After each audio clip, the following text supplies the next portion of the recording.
députés et sénateurs, vous avez un rôle à jouer pour aider à corriger les excès du passé.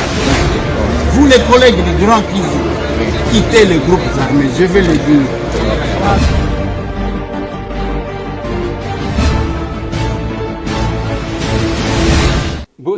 Bote lisusu bandeko na ngai bino bandeko oyangai imasolo na député tokomi samedi toza le 4 juin 2022. Dans quelques temps, c'est les autorités belges qui seront ici chez nous. Je crois d'ici 3 jours, bakoya awa. Entre-temps, to cause la pape ayana Congo. Masolo na député François Beya devant son juge. En sciences foraines, l'ancien conseiller spécial du chef de l'État, Félix-Antoine Tshisekedi Tshilombo, Joseph Kabila, François Beya qui a travaillé avec Mobutu, était devant. Namoni na katiwana ba colonel Moussous, moi je ne savais même pas que colonel Lili Tamboué, qui est mon homo, a été arrêté aussi dans ces dossiers-là. Namoni na katiwa. Masolo bandeko na ngai tokolobela makambu oyo ekandi biso awa ya est du pays. La plus grande préoccupation ya ba Congolais en ce moment, Makila et Gangi. Tokobeta masolo na oetali Afriland. O nazalaki koloba, les gens pensaient que tozolobaka pona koloba. Quand j'ai dit aux gens, nous sommes parmi les personnes les mieux informées. Batu bamona kango lokola tosala kablai. Na lekaka na télévision te kotia makelele. Je passe vous informer, vous alerter. Na makambu oyo ezali kosalema. Et pendant ce temps, bino ozana kati ya kotala ba polémique. Soit te kotala ba novelas. Kotala nani alongoli bilamba lelo. Lelo ba la kisi ya nani. Et vous êtes dans cette histoire-là. Et qu'est-ce qui me dérange? C'est quand je rencontre une personne qui me dit ndeko les zéro lo bakana yo lisusu te. Combien ça m'énerve.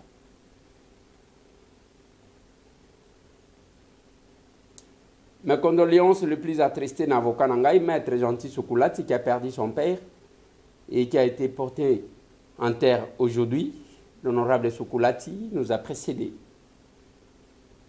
Courage, maître Gentil.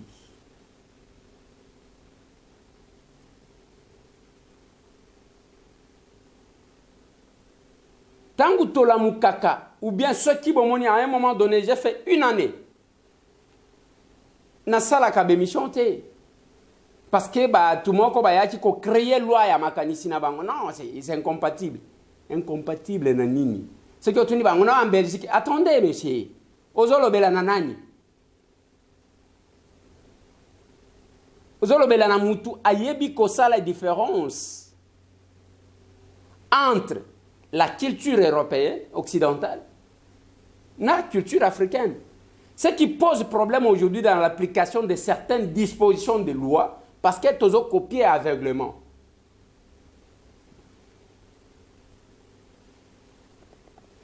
Les droits, c'est la transformation juridique des aspirations d'un peuple. Dès lors que Mobeko est péticité, Yoko Yako créé l'enga Mobeko te, passez par le Parlement. Et pendant ce temps, j'avais constaté qu'il y avait un vide. Il n'y avait pas des informations. Bah, information à Malonga, ils allaient quitter. Tolobi tozongi. Même alors, ceux qui balobi Eliezer tika, kosala ozo sala, c'est incompatible. Natiki qui député, natika likaga. Nous devons jouir de certaines libertés. Et l'état de droit, c'est aussi ça.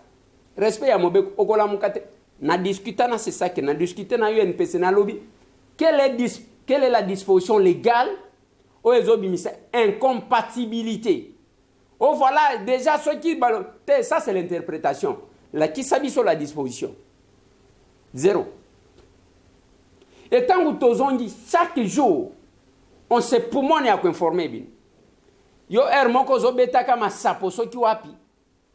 Je ne sais pas. À Freeland, je vous annonce qu'à Freeland a un problème. Ngamo ko na za client à Freeland. Na wakati ba mutu moko azolo baba bimisi okomboke o yo zana nyongo na lobi omona kanga elungi na ngai yo mutu ya okenda kokota kota banyongo. Vous savez combien je crains ce qui peut me tâcher, me salir un jour. Na tikala jamais kozwa même pas $1 ya nyongo na banque. Oui, il y a les collègues bakenda bazwa banyongo ya ba 100 000 na début. Le monsieur tambo tikala kozwa ta $1 te. Ngai na sala kama kambu en fonction ya mukenga na zwaka. Je me limite là-bas. Liboka moninga basombela kango kwanga te. Tango na lobby à Freeland, te bato basagité. Je vous ai dit qu'à Freeland, ils ont des difficultés. Hier, je suis allé. Pour na sala, moi achat ya feso ya chaîne nangai. Bosa le langa virmana somba feso. Oh, c'est-à-dire, oh, eh ben, c'est pas possible. Le soir, c'est le conseil de ministres qui se prononce. C'est maintenant qu'on attire l'attention, il y a Banque centrale. Mais tout ce temps-là que nous parlons, je pense que le gouverneur, c'est aussi prévenir. Oh, qui avant, bino gouvernement, c'est maintenant qu'on amène ça au conseil de ministres, si on est constaté.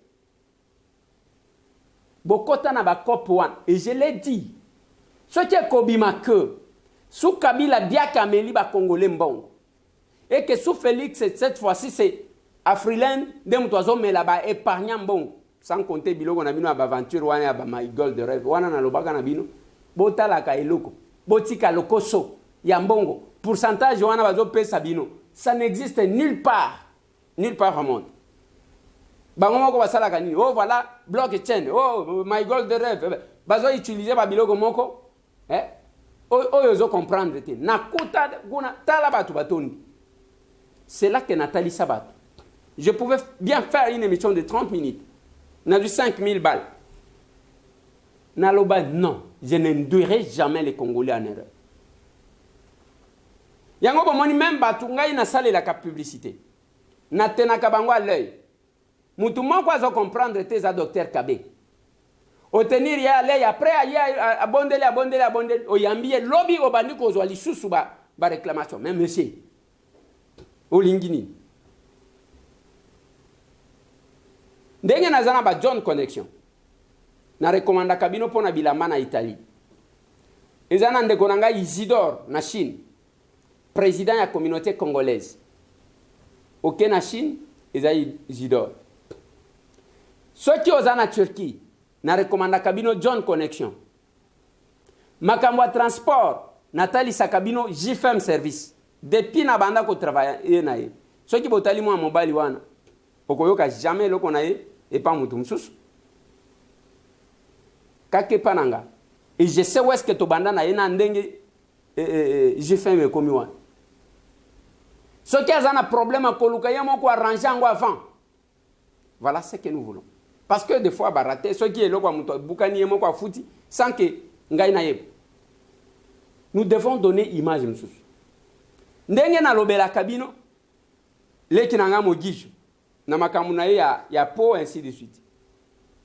Nathalie Sakabino ndengwana. Et quand nous parlons de gens, on a lobela solidaire optique makamu ya miso.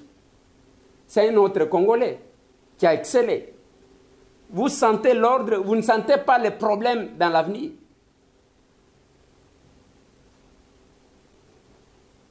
Et nous essayons de faire la promotion.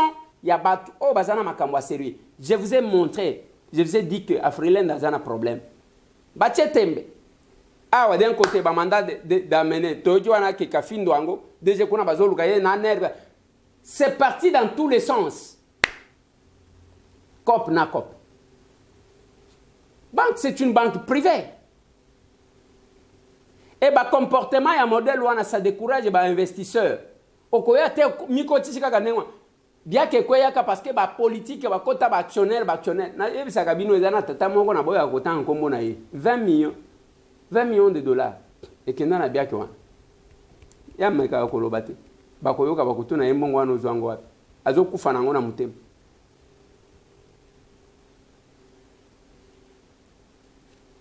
Et c'est comme ça que chaque jour, quand on se lève, c'est pour vous parler, c'est pour vous informer. François Beyalobi à Sambaki. Le vieux François devant, avant-hier c'était Vital Kamer, Namoni Batou, Bazo publié ma photo, Bangomi balé en avion, Bangomi balé en tenue à prison. Ça peut arriver, ça peut aussi nous arriver. La prison c'est pour tout le monde. Et Koko ya Hermonko aux Alikaka, un prévenu en liberté. Ce n'est pas que aux âmes au centre. Il y a en même temps que tu juges Kabatou, il faut que tu aies un coquin. Mais l'acte de naissance d'un crime, c'est le jugement. Moutso qui va condamner dans nous, c'est qu'il jouir de la présomption d'innocence. Il y avait Katoroba parce qu'il a été condamné. Mais la politique n'a pas de réalité. Les affaires politiques se terminent toujours en politique et non devant les instances judiciaires. Tokei, allez. Yango ane fongwa milisus. Et c'est possible, bon, mon avocat a joué ma fonction. Mais ce que j'ai entendu, na moni ke ba tiré quand même moi leçon. Na yo qui viennent se ba pesi ba tuna bango, allez, ordre. Ne communiquez pas, ne parlez pas. Et bandelika ka invitation à bo. Yo Félix ke ba kana ba masaro o bazo menacer chef de l'état. Pachinde azonga mutu. Ai ba place bazwa ki. Wala maluba ba trahi nsi. Akosa mateni bato bazo ya bandele ko milwa yemo wa créer ba biloko na. Ata la avec azo peser. Asa la ko ba banti wa sala mikemi. Et ce qui hôtel à un moment donné, bangonde ba koma ki bana ndako bazo kota. Ba ke kuna kangi photo asali selfie na chef de l'état bangonde ba kolonda ko wana. Biso ba tambwe tozota langolo ko la mbisi aquarium. Ngai na mona ka mokonzi mboka te. Na mone lewa. Nazaka komona Félix o ya limité. O to kenda na yeba tourner belé. O to sala na yebi tumba. Ngai nazalaka moninga chef de l'état te. Na koko sabinote, je ne suis pas son ami. Mokonzi mboka, aza mokonzi mboka. Et puis azana baninga na yi. O balobaka babetaka tolo baninga ya chef, ngai nazakuna te. Les chefs de l'État, par rapport à l'âge, aza plus âgé que moi. Et puis aza mokonzi mboka. Mais total akaye. Mais ça que je rappelle aux gens, bomoni ba marche ndenge zo sali malilo. Ça me rappelle tangu surtout tangu na moni avie nanga Martin Fayulu Madidi lo. Bien sûr, il y a eu quelques provocations. Na Sewana, il y a eu aussi le langage de Moussoussou et Abatu Moussoussou qui voulait récupérer pour qu'il va s'attaquer à la chef de l'État. Rwanda, Boyebela, Fayulu Akomi, ça c'est bien ça. Tolinga qui ba leader nyonso, ba kene nanzelawa. Na yo qui ndam qui est intervenu, il y a Père P, parti à Jeannette Kabila. Alingi pe aloba, ma ba tuba maman vanda na yo. Et cette maman ngo bazunani in kasayeni kende kolo. Bino. Anyanya wanya. Azolo ba makambo azo maîtriser te. La situation aujourd'hui, Tozanan, Joseph Kabila était la chef de l'État, général-major. Avancé nini boye sabiso na makambo a est. Moko bozala ka calme te. Yango na lobby. Mutuna mutu que chacun commence par faire une déclaration de guerre contre le Rwanda. Tondi mabim. Vous avez des intérêts à protéger là-bas. Il n'y a pas une question. On a monnaie créé, maquillé gang, le kola makambo ya est. Et je suis content. Je suis content. Namona qui peut venir nanga lisanga bonganga. Nakati wan. Conseil mon qu'on appelle ça vient nanga lisanga, ne faut pas lobaka trop. Parce que tu te rappelles quand nenga qui m'a biso na combat kinda et pas Kabila. Ceux qui kaka dérapé, on a rappelé vieux. okimaka biso na combat. C'est ça aussi l'opportunisme. Okenda pas Kabila.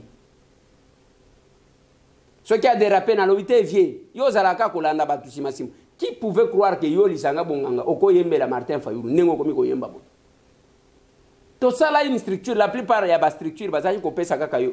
Yo nde ozaki mokonzi ya ba Martin. Qui pouvait croire que yo vienne ngai lisanga bonganga okoti koyembe ba politique wana ya inconstance ya koyembela ka bato ye oyembeli oyo so kya kei omoni ke kuna intérêt ali sute ko bani koyembela musu. Non, c'est pas possible.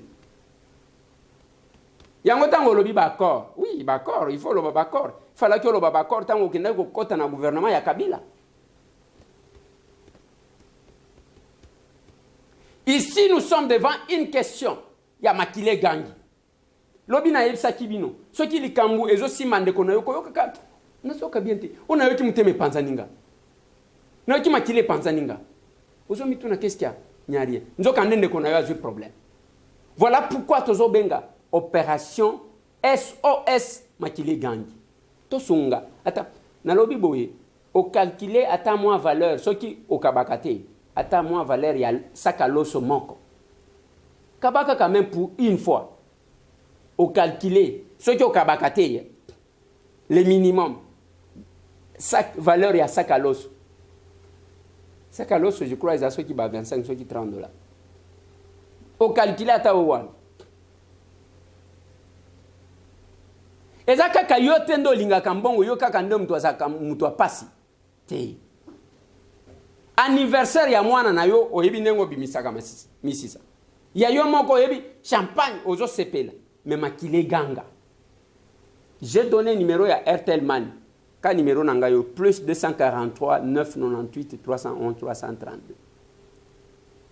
Soit oyena itaga 120 entre Wilirina Kasavu Bogokuta Amos Lubaki tout comme okuta Manix Gembo. Mais obeninga ya avant otika. Tolobaki a tokozwa biloko te parce que et puis récolte ya biloko ça va nous prendre du temps. Tolinginde tozuma mbongo totindeli bango bakosomba ta mwa loso. Soki oyoti maloba ya bandeko wana bazo belela. C'est pas pour rien que nous avons de pêcher une équipe. Je pouvais aussi me taire comme les autres.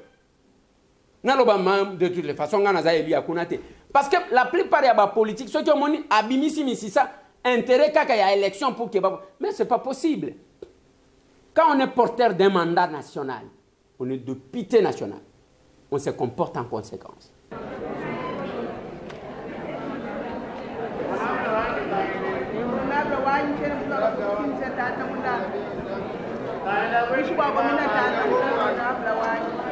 Chakumpala nyinga njimuli ombela nzambi amulama moto konshingo bwa mushindo jimongo mbushi muchi mumpesha beke zambi kale ne butombi amovoje njini beje umbibiji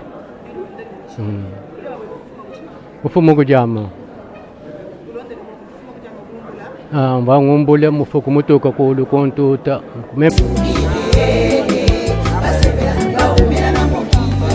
Dans le souci de venir en aide à la population vulnérable, l'honorable Eliezer Tamboué est censé donner sourire à sa base. Idéologie eliezerisme. Pesa moninga sourire, pesa sourire, pesa moninga sourire, asepela aumela na mokili, pesa sourire, pesa sourire.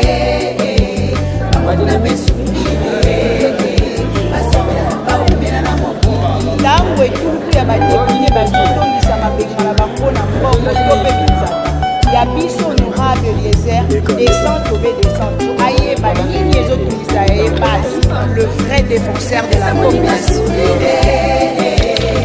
Pesa sourire, pesa moninga sourire, asepela aumela na mokili. Pesa sourire, pesa sourire, amokuna pe sourire, basepela baumela na mokili. Bosolo nde moko ya bakalite na yo, yango okoya kolatisa mabelamba mwana mokolo lopango honorable Eliezer Tamboué. les jalons de la presse congolaise.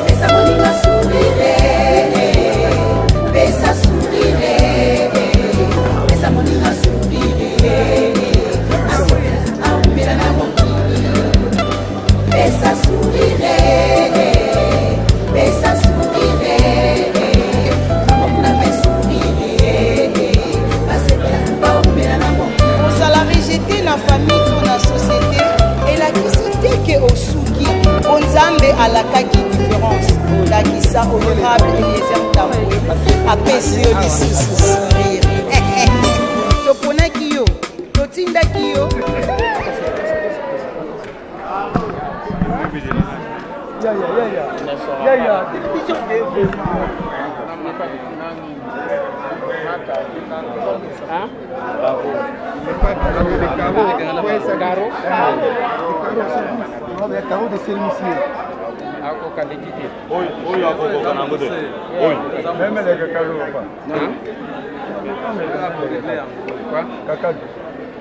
njingamba bwani zambi wa mujulu abenesha koku papa ntambwa amukwacishe mu myanda yenda yonse jiwenzi wakungambulishe ni mabayaji akwenda nawo zambi amufeshe bintu bya bunyi bwamusanga mukoba tufesha kabichi jimwera merci wa bunyi umela ngopanda combien des années uzanga babeki nazana 8 ans ba ubiti mwanda mukulu ngenda no beki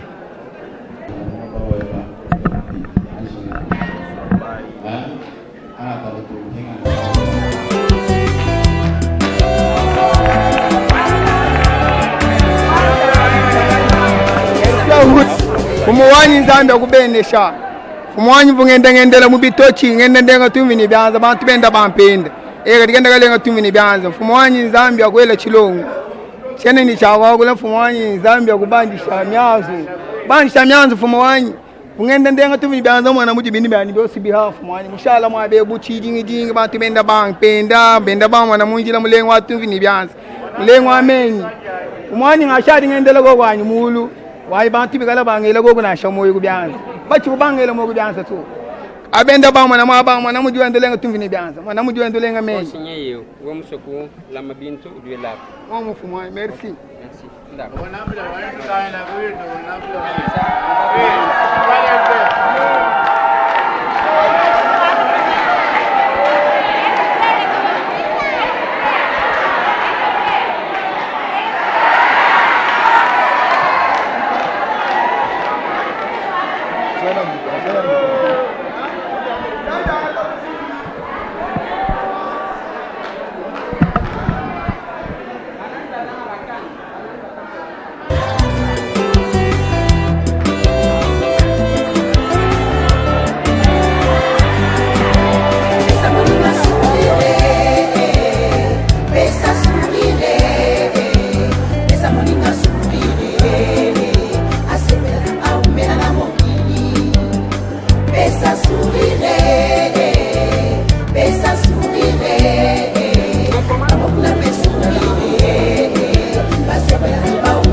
Dans le souci de venir en aide à la population vulnérable, l'honorable Eliezer Tambwe est censé donner sourire à sa base.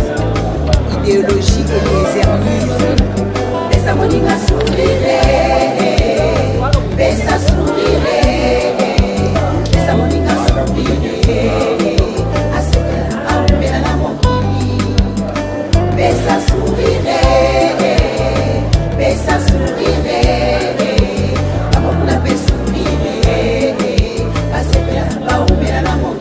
Ntango etuluku ya badepute bazotondisa mabengo na bango na mbongo to mpe bizala ya biso honorable Eliezer descend tobe descend ayeba nini ezotungisa ye base le vrai défenseur de la population.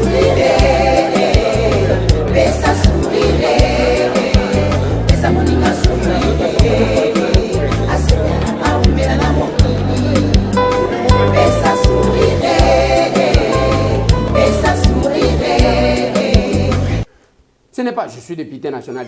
Jamais bayoka yo lobela ta bayo bazana pai kongila soki bazu problème nana ko lobela ba. To kozela ke ba te quand on est député national, on sait agir et prendre en compte la situation. Voilà pourquoi Bissotoloba qui est la politique et nous allons vous apprendre à faire la politique. Il faut tolingana, il ne faut pas tokomaka makambuyake. Oyo, batetela. Oh, baluba. Oh, basonge. Oh, babembe. Oh, bafuliro. Oyo, bashi. Oyo, baemba. Oh, balubakati. Oyo, babemba. Oyo, banande. Oyo, banani. Oyo, bakanyop. Oyo, bakongo. Ce qui commis pas bakongo, c'est pas possible. Oh, comme na Équateur. Oh, bambuza. Oh, non. Bande Konangai. Le Congo est un. Par conséquent, tout est abattu. Au moins, nous avons tous kanga maboui. Talaman pingana biso, ils ont de plus en plus fort. De plus en plus fort. Parce que, peuple azasim, Vienanga Martin Fayoul, quel que soit tout le monde dérapage, Salemaki, les Kinayo, M. Tambo que je suis. De l'ana tchelona le chapeau. De l'ana tchelona le chapeau. Parce que, quelque part, nous allons comprendre comment les gens, même là où nous estimons qu'il fallait féliciter, il fallait que Martin a le cas. Alors, non, voilà, Félix Yonde Moutozo Sala, ainsi de suite. Non, nous voyons contre, c'est l'agression.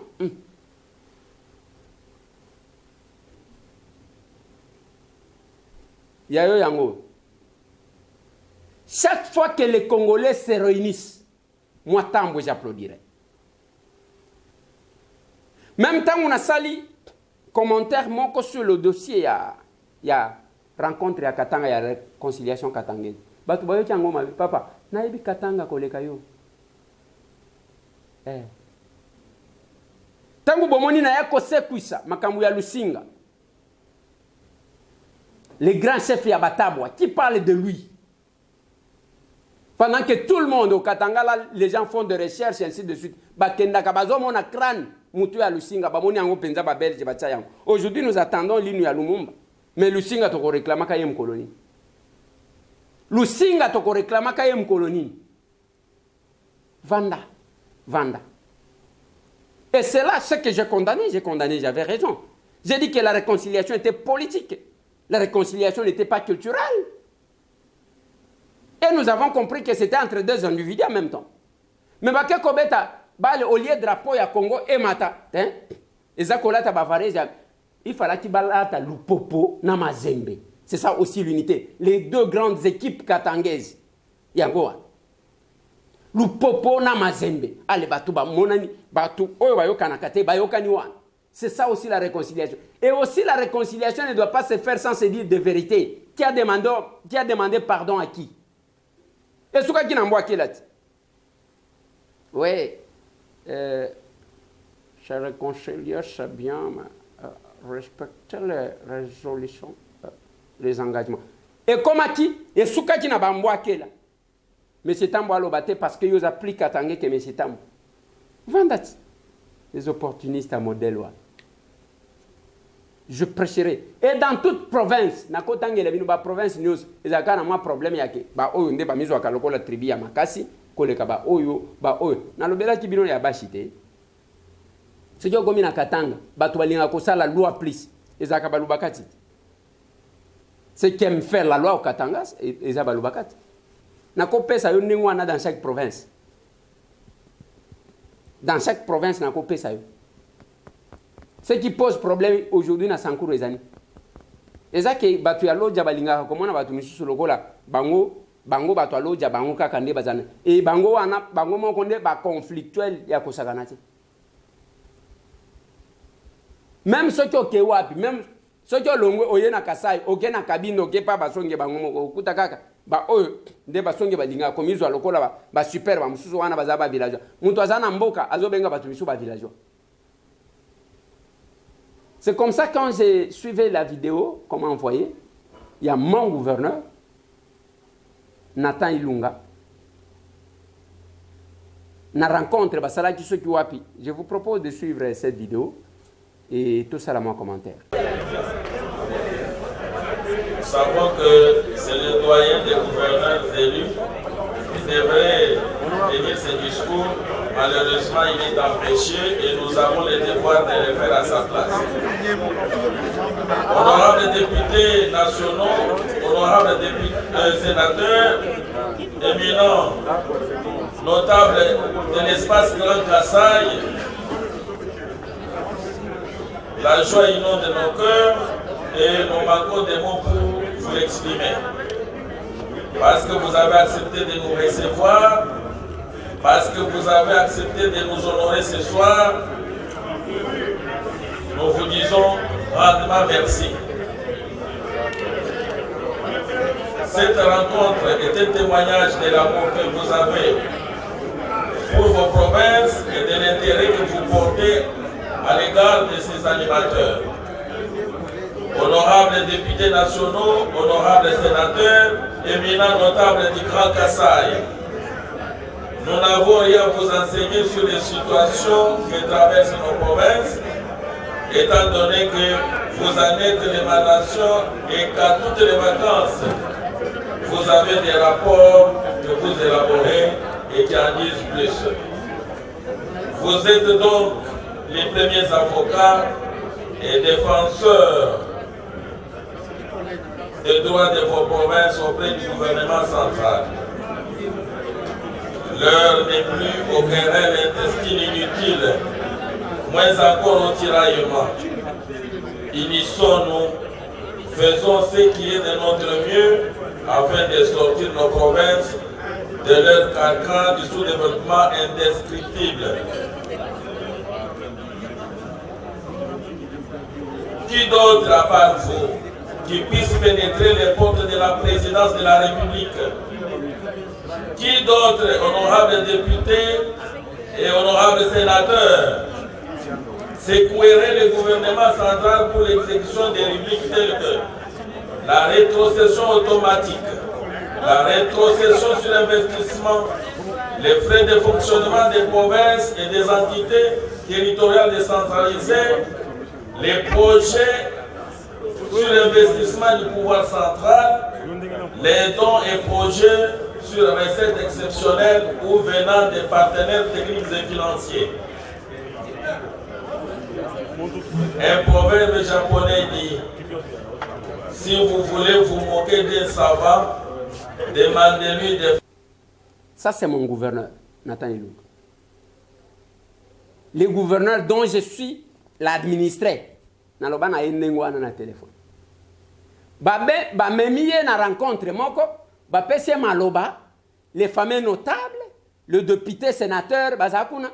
Mais le gouverneur parle, personne qui l'écoute.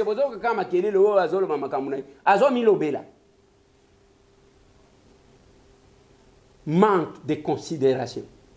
Yamout. Et moi, tant que ceux qui n'ont télé parce que si ça ne dépendait, je n'aime pas quelqu'un à diminuer mon modèle.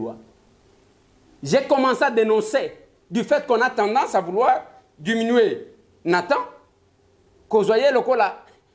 Moi, dans mon coboye, vous manipulez. Vous l'invitez à vie parole. Bino Ozana Masolo na Bino. Tout le monde a suivi ça. Du début à la fin, à Tani Babilo Konaye, Bino Ozo Solo la Masolo na Bino.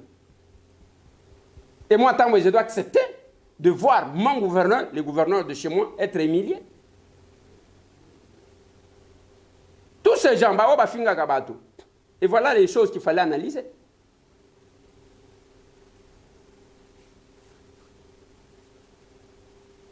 Makile Gandhi. Oui, Makile Gandhi. L'obivé François Beya a comparaître. Première audience. Abimi en tenue à prévenu, il y a détenu.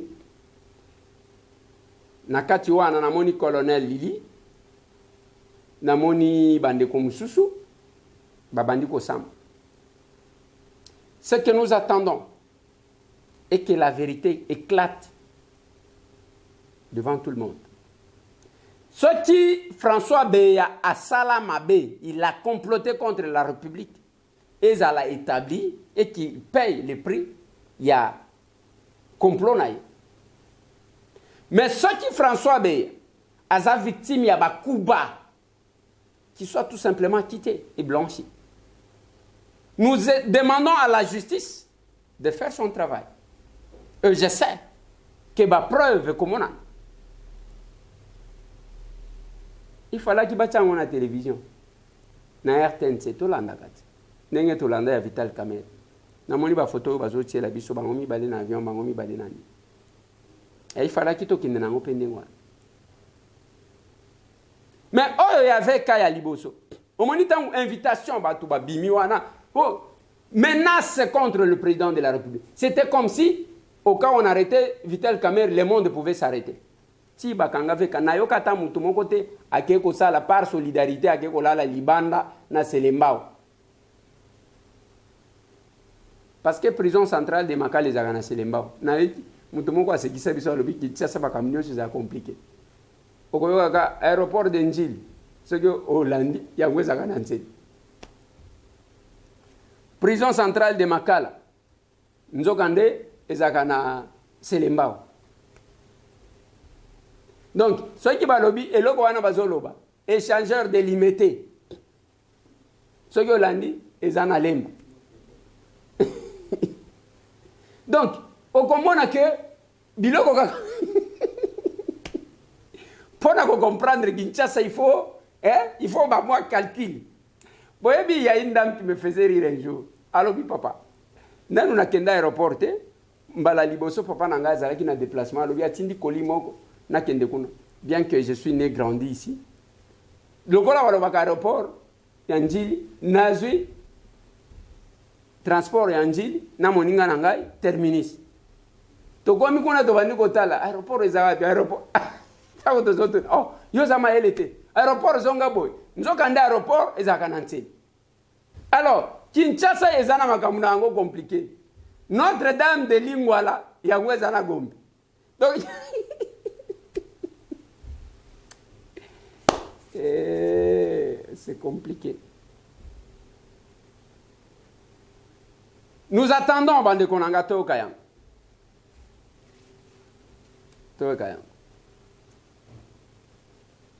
Et chaque fois, bisotangu to la mukaka.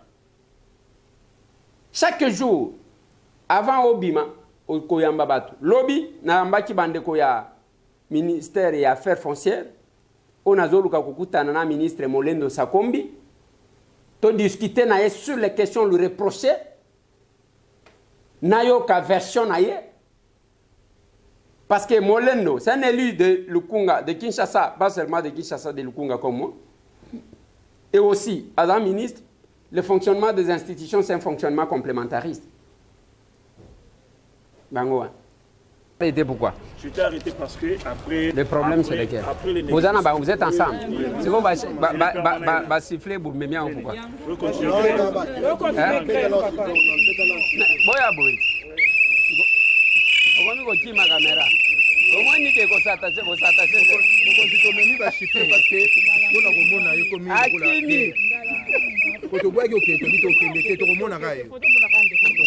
Parce que tu as solution à biser où tu as pas.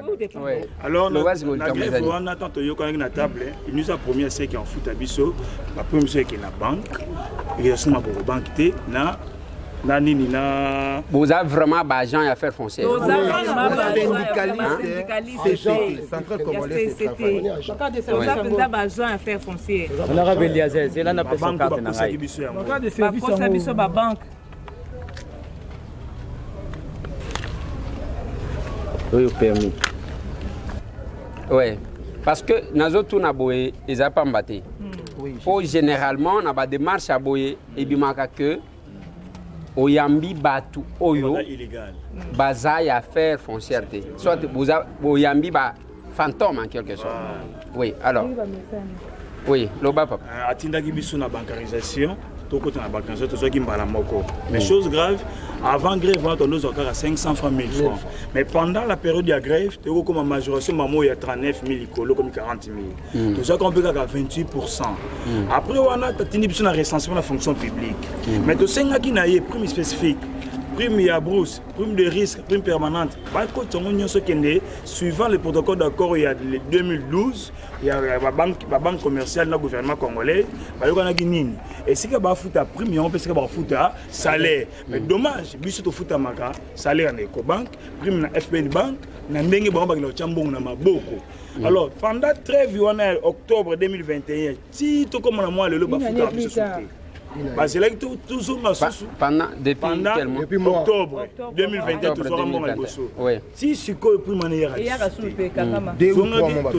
la table.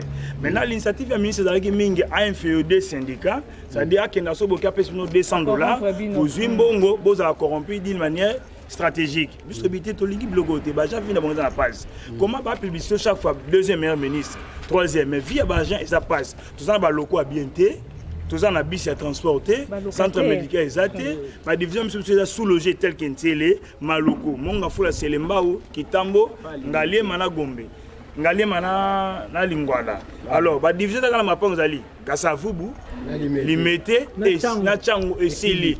Oya barombo le pango de rabisu dans le tribunal. Alors ministre de Bagassa Moussala, Moussa de ça tozo mon ngoté. Des débats qui ko bouger article 53 de la loi dite foncière, oya qui bazo devrait en point intérieur bapaya. C'est quoi?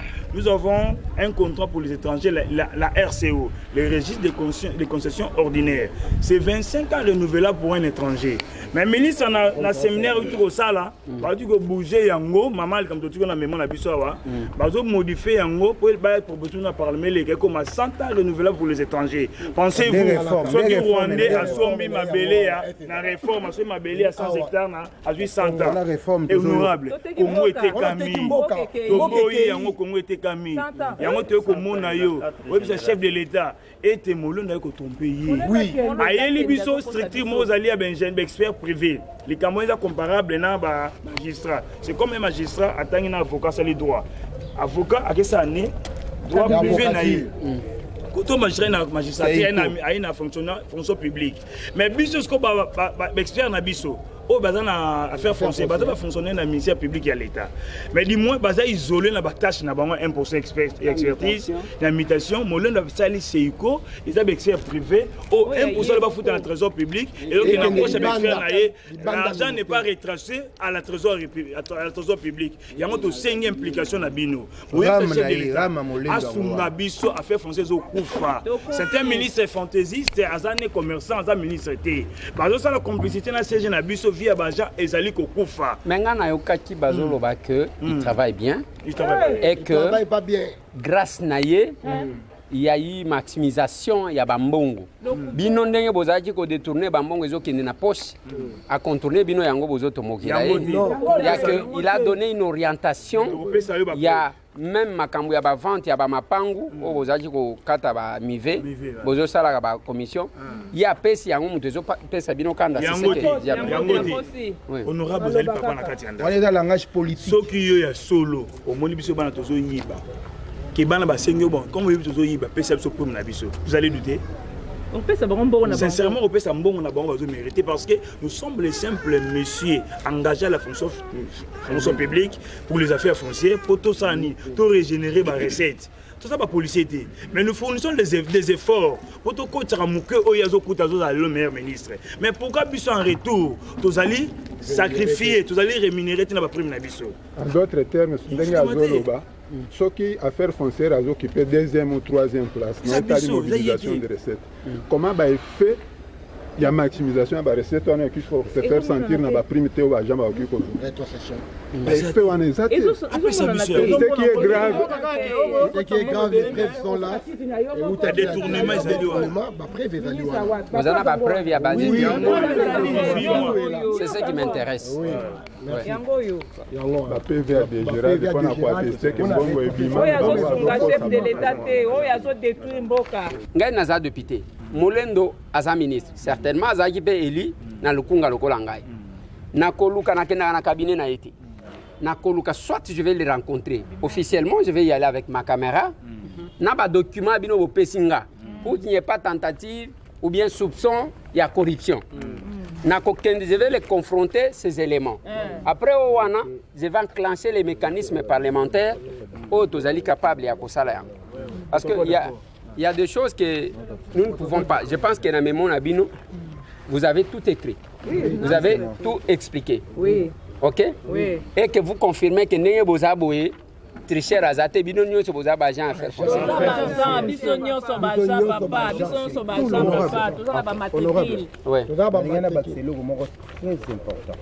Parce que je sais très bien que lorsque vous allez rencontrer le ministre, il va vous dire ça. Il va venir commis. C'est ça ce que je voulais justement. En fait, nous sommes les syndicats CCT. Nous sommes de la CCT, Centrale Congolaise de Travail. Alors, par rapport à les cas entre nous, les syndicats des affaires foncières, à Rolobano, que les syndicats et CCT sont reconnus. Nous gagnons l'élection. Or, les élections des affaires foncières, et les cas à niveau central. Arrêtez Zali Awa, même intitulé et lobby. Et le cas de secrétariat. Pas de problème. Donc c'est-à-dire que le cas de niveau. Pas de problème, on a tiré juste. Donc, consiste pour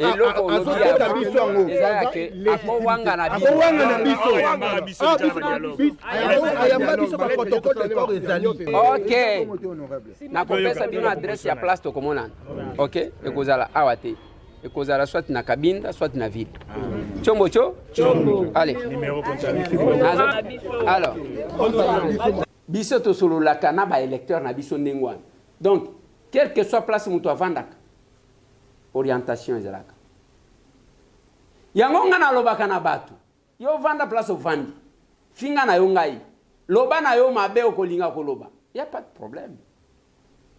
Même mukolo kozwa problème. Okoluka villageois wana. Tozala ke belete. Tozala ka ebelete. Oya okutani na ye facilement. Azupeli kamunayo. Et na sima ya bandeko ya affaires foncières. Na yami bandeko ya Dumez. Dumez wana au moins un coin où les gens reconnaissent jusqu'aujourd'hui que ce qui s'est fait aujourd'hui comme travaux, ce monsieur Tam. Vraiment, tout s'appelle mine dans la Dumez. Tout peut se longuer vraiment d'un peu plus terrassé. Tout vraiment qui me connaît bien. Alors problème c'est Zanin, tout ça le Libanda. Ba chinois na msa bazo sala wana bazo sala très bien. Alors pour na zé bazo poser na bango fala bazo raser na carrière, bazo zagelo na milieu na biso. Bazo buka ba nangam na biso ba ben ba beleni tout ba ndako zabo honorable ndako kwei. Les bandés les 14 na 16h ba ndako kwei ya. 5e mois sur Libanda. Les samedi vendredi, les samedi ba Patrick Baye. Tout mon rapport baye sur le terrain, ba filmer, bataille OK. Tout ça ba Patrick, quel Patrick? C'est bon, l'ingénieur de BTC qui est chercher des missions sur place. Ouais. Ça, il concerne Bango et Sili, Bazongal bon. Pour faire une réponse, Sima. Ministre Fama Makamo, pas de problème. Tu l'as dit, non, t'en fais pas, avec Kimia, cordon, Azamouana, il y a milliers, non, on a pu faire ça, la première n'a pas de dossier des Okende. Or que dossier honorable, va vendre l'ango. Dossier va vendre l'ango, va finir l'ango, nous finissons. Lobby tant ministre Ayaki. Aïe, très bien, tu quittes le terrain, tu n'as pas. Bazo ko busika bazo kanga kamso bazo nikisa biso to solo le ezate tozo mata cordon a sauté mbanga le ministre mon ministre comme ezali awa toza ma citation bato andako koyaki bazali 8 personnes tant to futo rapport na 8 personnes banga tche 20 personnes na lettre sala ko bango alors tant honorable député Sengi liste ministre plutôt ministre Sengi liste wana ba bimisi liste il y a 20 personnes. Ça va intéresser, ça va comme biso, tant qu'on a un bureau, ça va combo ici. Ça va comme un dingue de bango. Ça va intéresser biso.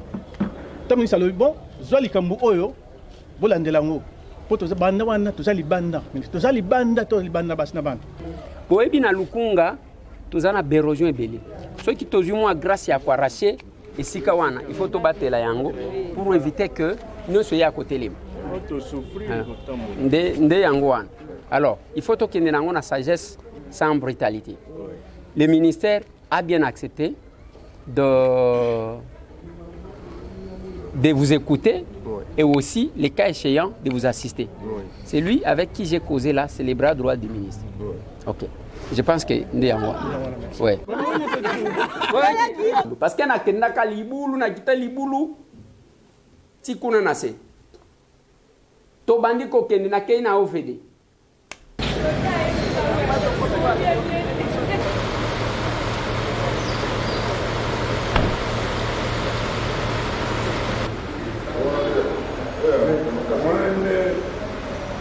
Pe koyebisa bino nini biso OVD tosali par rapport à ma préoccupation. Nakoloba d'abord ndenge nini OVD asali nini pour rencontrer ma préoccupation na bino pour na kozongela érosion moko napesa situation na ngo. D'une manière générale, OVD a conscient du problème de l'érosion. Et ça est là comment la preuve en est que l'air biso to komi le 17 juin DSK avec le DGA to suit direction à OVD. To vanda quitté, je crois une semaine après, to tambolaki. La kanisi bomona ki biso na terrain, to zali battu à terrain. Sali na bureau, mais tout ça va te attirer. L'air toye, to bonaki érosion kindele, l'air wana to za ko sala encore érosion le voul. Mwana ki érosion le voul, to silisi angole lo ba to baza koleka. Parce que misolo, on va penser que biso permettra que to silisa misala. Yango wana l'air toye, to commis lettre. Nako bemisa bemba ba document na kanisi na sila la kisi yango honorable to sali ba note mi balé note ya liboso ezali to sala to zaki na mois de juin ezali lokola to zala na mois de juillet parce que to zala la période de la saison sèche de moment ya malamu ya ko travailler ba érosion na moment ya période ya boye surtout les to sala ba érosion et coûter qui sont moins chers. To sali programme, il y a 12 érosions dans la ville de Kinshasa. To zalaki dans érosion Eyo Bata, Eyo Baba, commune de Kimbasek. Érosion c'était en filmant toujours côté à Kimbasek. Parce que bis autant de travailler, to zouagaba sous-région, nyonso, to za côté à la érosion. Changu, to zalaki dans érosion Moulele Sid. Érosion Madimba. Alors, Moamba, érosion Mal, c'est les Mal.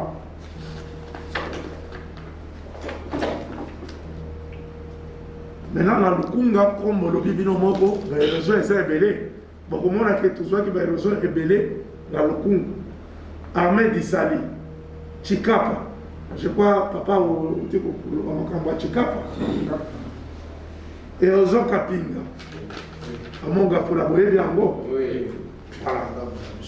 Érosion Zamba Télécom. Érosion Professeur Souka. Boyer Biango. Érosion Manengi. Tout ça qui Kindel était pourquoi? Parce que Kindel les a qui déjà tout ça qui dans démarche à Kindel à côté. Yango tout ça qui Kindel était parce que l'érosion Kindel maman Anne-Marie a évi très bien. To Bundi, to soit qui DTO, il y a 3 millions de dollars. Ayebi n'a pas ce qui est le numéro, il y a DTO. À ça, le représentant président Yannick, il est à Sungi Bisso dans la démarche. DTO est tombé à la dénation. To Zongeli les sous. Il faut programmer 2 millions. 2 millions, d'abord, pour acquitter dans le Baboui. Le cardinal à l'équipe, c'est là qui m'a querellé. Garde bien une entreprise. Je crois que maman Anne-Marie a aimé. Ton son ici entreprise sur le terrain, n'est-ce pas? Ton son ici, tu as ici entreprise, yo, zonga la terrain, les temps qui sont, tout ça la démarche, bongo dans une semaine, parce qu'on était sûr. On avait même le DTO, malheureusement, Tissikoyo. Ce que le ministre de la Finance a dit, mais biso, tu as dit qu'il y a 1 million dans la banque centrale. Biso, tu as dit parce qu'il y a le banque qui a fait 1,5 million. Mais il biso d'abord 500 000, mais il a libéré un bon wana, balobi, pompage. Parce que tu as dit que Don Bosco, qui moine. oyo pe 1 million lobi bavire yango na compte na biso ezali toujours pour la pompage. Comment il y a très bien. Ce que biso tolobi tozwa 1 million wana totia na kindele na ba inspecteur des finances et commis de tournement. On va le poursuivre. Donc commis Mukanda na to signer en côté de ministre déjà en côté de signer en pour toi ebisa bango so ba ko permettre parce qu'il va faire que biso 500 na Kimbwana. So ba ko permettre 1 million wana totia yango na kindele. Parce que biso moko to ko salela ngote il faut que le ministre des Finances appelle ça ndingisa pour la web ça beaucoup déplacer mon wana en attendant bango ba futa kindele. Parce que ti le lo kindele so utuni ministre des Finances oyasi a web ça yo na si a futi 1,7 million. Mais biso to mona ka 1,5 million et comme on a la compte de biso te et comme je crois l'entreprise même assez découragée a tiki misal eloko ngai na koyebisa bino monsieur le DGA ndenge moni toyebu.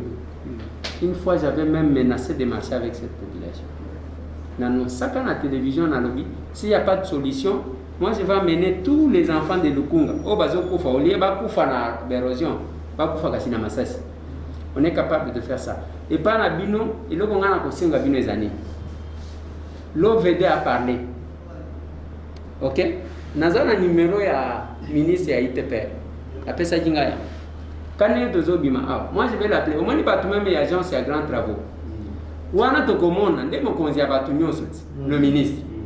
Alors, je vais prendre rendez-vous avec lui. On a besoin de on doit le faire, les emballages. Oui, on va y aller. Ngai maman, ngana suka ko benga mutu na téléphone te. Même na terrain wana na kitisa même ba conseiller principal et chef de l'État. Parce que nous sommes là c'est pour servir ce peuple. Bango tokati si bango misala na bango. Le DG je l'ai eu je crois à 10 heures. Dena lobina yeke lokola on a zo voyager na lobi OK, lokola zo voyager sala to akati makambu azui temps ya koyoka biso. Alors, je ne peux que vous dire merci pour votre disponibilité. Biso pena bino to kolembate. Je vais appeler le ministre, on va le voir. Nakei na ITP. Na banda ku kende tango ngoposa zalaki alongwe lelo o mineta zali gisaro azakuna na kei na déplacer tokei to ba travaux au salem.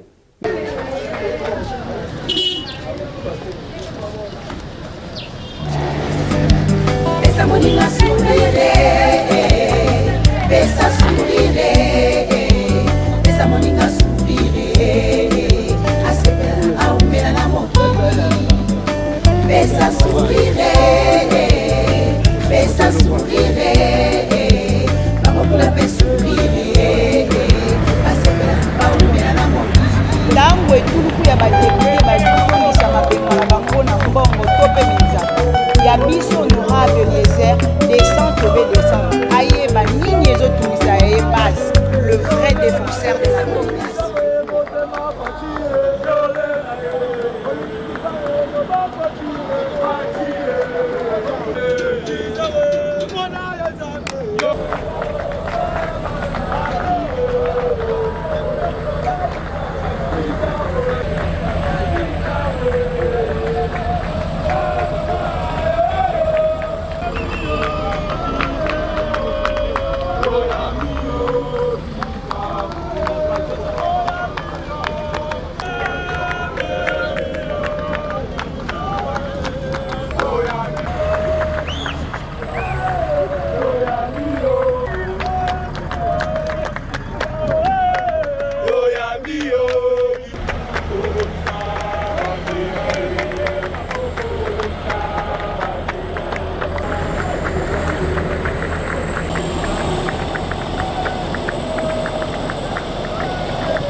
quelques frais qu'on passe à l'origine. Il n'y avait pas un ouvrage de prise en charge.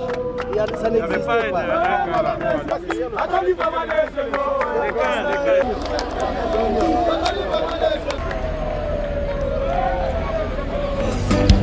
Pesa moninga sourire, pesa sourire, pesa moninga sourire, asepela aumela na mokili.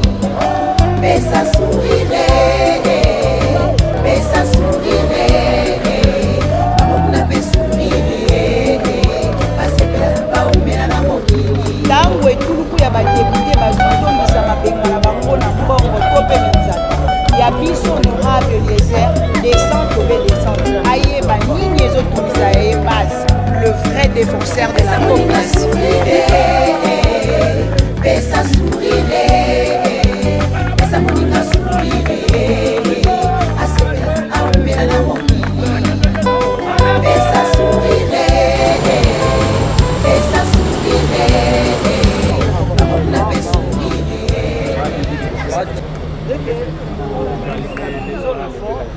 Vous maîtrisez pour la pour gérer les eaux qui viennent de combien? 1150. Vous avez une rivière ici. Il y a une rivière. Oui, il y a un maille à zéro. L'idée c'est de rejeter.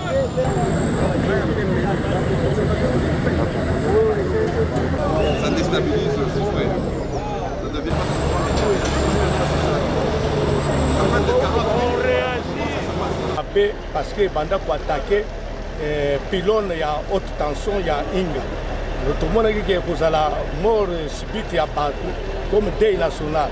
Alors tu y a ko recourir devant ministre Nanzira ya ndeko Eliezer Ntambwe a commission biso ti na liboso ya DG ya OVD. Alors bayoka ki kolela na biso. Yango tozali kopesa bango merci na ba démarche non so basali et puis promesse au ministre Arobaki que dans 3 semaines, bazoya kubanda misala na Dimez. Oui, ekokisami na promesse parce que ye moko d'abord azali mwana lokunga, azali mwana mboka de père et de mère. Ayoki kolela ya baleki na ye, batata na ye, bakoko na ye, bandako ebele ekeyi. En tout cas, félicitations na démarche nyonso to sala ki pe félicitations na kante na bango parce que promesse yango et aboti na nzela ya Eliezer mwana kolo lopango akosaki te alobaki akoya na Dimez awa soki amoni misala esalami mpo na ye atikaki biso te nde wana na nzela ministre na nzela ya ndeko Eliezer toza kopesa bango longonya esili te bakontinue kosunga mboka na biso Congo parce que pasi elekaki mingi na nzela ya érosion oyo. Merci beaucoup, nde yango na pesi merci et soyez les bienvenus na koya na bango na kati na cité ya Dimez. Merci. Pesinga en tout cas nzambe abatela bakonzi ya biso ya mboka. Ça bozo sala vraiment nzambe asala nyonso ke bokene liboso biso pe to soutenir bino. Parce que loko bo sali na ebité depuis que tout le monde depuis ne peut pas promettre que dans 4 semaines à Koya en tout cas nzambe abatela makasi. Donc papa mbokozi ya mboka papa to remercier makasi puisque ceux qui étaient to ebité to ngeto suka neni. To za ba veve ta nege to mona kenda ko so kende bana to suka neni ni na minute to sto lembi ezake place bana bafanda. Nous, on ne récupère pas les efforts des autres. Yango même temps que bomona ki batu bakeyi mukolo ya incident ya Matadi Kibala. Moi tambo j'étais resté. Après un temps à l'objet, je vais voir ma base.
Respect honorable. Matadikibalo moni honorable. Décision bazwaka ezalaka bien. Basi ba dépôt nyonso balongola ngona ba centre ville batinda ngona 20 francs awa. Donc ça la bien organisation oyo eza awa ba dépôt eza loin na makadam. Problème ya SNEL etali DG ya SNEL etali ba dépoté. Mais respect honorable. Batu baza bazo travailler na ba administration oyo na ba porteur na banani plus de 30 ans. Bazo vivre kaka na wana na ba mama manef. Misale eza na mboka. Mais vraiment donc chômage koti makasi. Chômage koti makasi na mboka koti na sakola.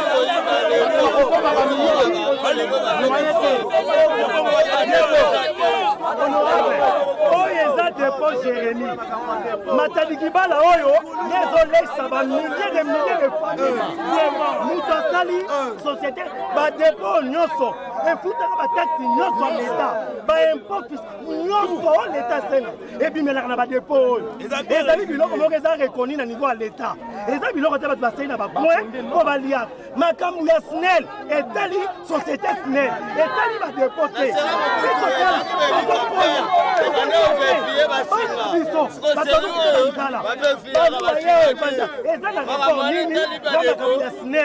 balukela biso solution badepo ezonga soki bamesure efungwami badepo mpe ekofungwama biso tozakofongole tokondimasane ekoko biso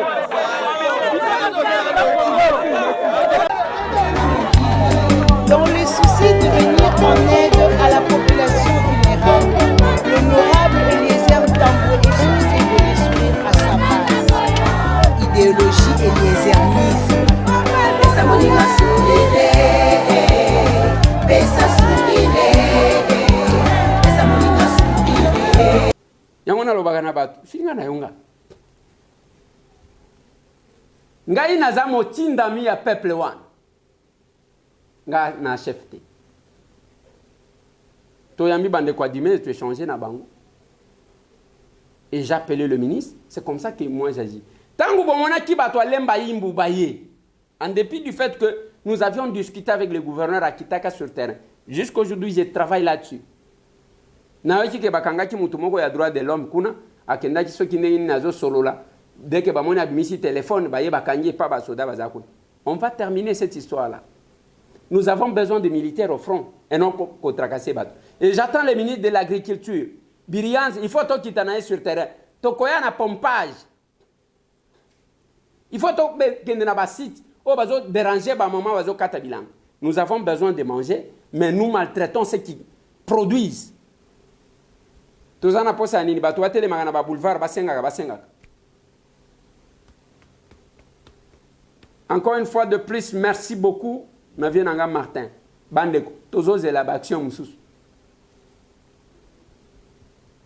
ngana tanga ki ba leader na lobi bo sala déclaration bo même pe batu na bino ba dire non au Rwanda natanga ki Moïse Katumbi Chap natanga ki Jean-Pierre Bemba natangi Joseph Kabila natanga ki Bati Lukwebo natangi ba leader nyonso to wana ozana posa ya kokamba mboka et c'est maintenant que nous devons sentir. Cette armée-là a besoin de votre soutien. Yango pe tolobibo. Eza la basali na nzambe. Eza la ba o basambe la kate. Tolemi makambo yake oyo alongoli bilamba oyo azwaki mwasi aba. Tozana posa ya o wana sikote. Tozana posa ya teke oh sokoko alobi boye. Pour le moment, wana makambo na bango ne bazali ko pesa na bambo. Pour le moment, SOS Makila Igangi. Tinda moi muki calculer même valeur il y a sac moko ya l'os, je crois 25 ou 30 $. Ce que vous en avez, à ta valeur, il y a ça qui manque à l'os. Ce qui est à l'Ikambuna, mais oh, les Alikambu ya bande konayo. Oko se privé champagne te. Biloko aboye, na linga kabao ba tomona kalokola ba prêtre. Obinde ko les je donne 1000 sacs de riz. Babeda sunde place doze la kabino yango.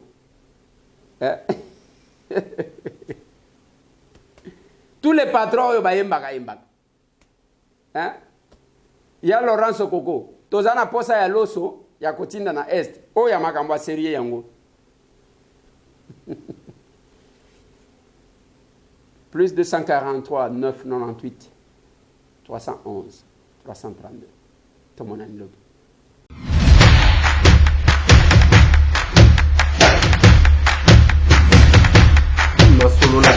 Honorables députés et sénateurs, vous avez un rôle à jouer pour aider à corriger les excès du passé. Vous les collègues du Grand Kivu, quittez les groupes armés, je vais le dire.